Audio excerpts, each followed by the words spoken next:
Look at this room. 2 beds, a TV, closed curtains, a standard hotel room. But watch the 6-year-old sitting on the edge of the mattress. While the rest of the family moves and unpacks, the child remains completely still. Their eyes stay locked directly on the door. For this child, housing is a series of temporary spaces. Living out of garbage bags and taking sudden late-night car rides between addresses teaches a harsh lesson about the permanence of home. The child adjusts by keeping their shoes on and aligned perfectly next to the exit. When clothes are placed in a drawer, they quietly take them back out, repacking them into a suitcase that never gets zipped shut. Psychologists define this behavior as adaptation. The child is executing a highly logical defense mechanism against their surroundings. In a completely unpredictable environment, getting caught off guard represents the ultimate risk. Without a stable foundation, the concept of security changes entirely. Safety becomes the absolute ability to leave at a moment's notice. A typical child spends their energy plastering posters on bedroom walls and building routines. Emotional attachment to a physical space requires immense trust in its permanence, a luxury our subject does not possess. They run a constant internal clock. They scan new environments and quietly observe the stress levels of the adults around them, attempting to predict exactly how many days they have left before the next disruption. Through repeated cycles of settling down only to be uprooted again, the nervous system begins to interpret peace and quiet as a trick. Moments of calm act as the eerie silence right before the storm breaks. This early environment writes a permanent code into the developing brain. Physical comfort becomes synonymous with lowering your defenses, creating a critical vulnerability to be actively avoided. A decade later, the teenager sits in a friend's brightly lit, deeply comfortable living room.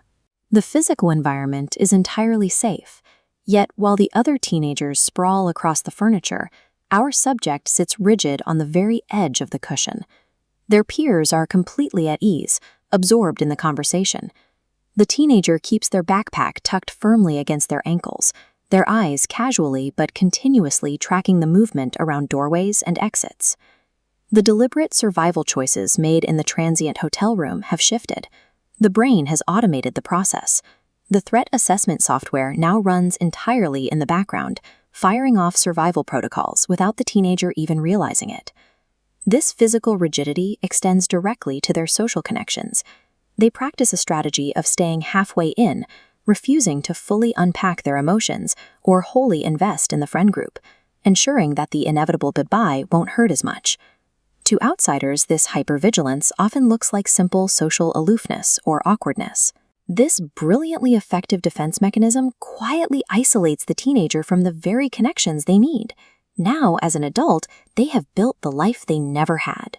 They stand in their own flawlessly clean, stable, and completely secure apartment. The total absence of chaos triggers an intense, blaring internal alarm. This phase is called automation. The environment has evolved, but the internal operating system has not.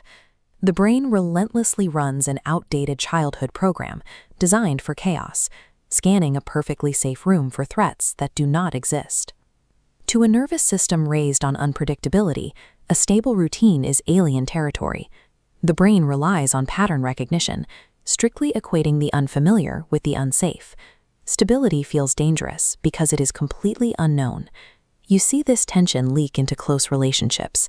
When a partner offers genuine commitment or an invitation to settle down, the adult physically hesitates, displaying an inability to lean in and trust the connection.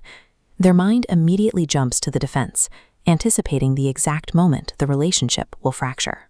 They mentally prepare for the worst-case scenario, organizing an exit strategy, even when their partner has given them absolutely no reason to doubt. This persistent inability to settle is the mark of a highly adapted nervous system doing its job. The brain is actively protecting the body from a trap it is utterly convinced is about to spring. Look closely at how the adult sits on the edge of their modern couch. Notice the angle of their shoulders and the way their feet are planted. It is the exact replica of the 6-year-old child sitting on that hotel mattress decades ago. This persistent physical tension serves as a living memory. The body is simply replaying a physical record of the environment it originally had to navigate to survive. The cycle breaks through biology. By taking a slow, deep, conscious breath, the adult forces a physiological reset. That single intake of air signals the nervous system that there is no immediate danger, momentarily pausing the automatic survival loop. Then comes the physical anchor.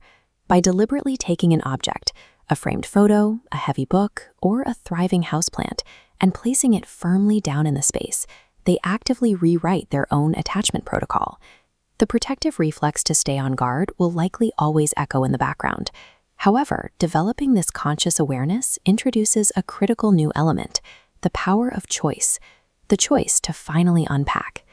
If you constantly feel the urge to keep your bags packed, the first step is changing the question you ask yourself in the mirror. Stop asking why you are broken.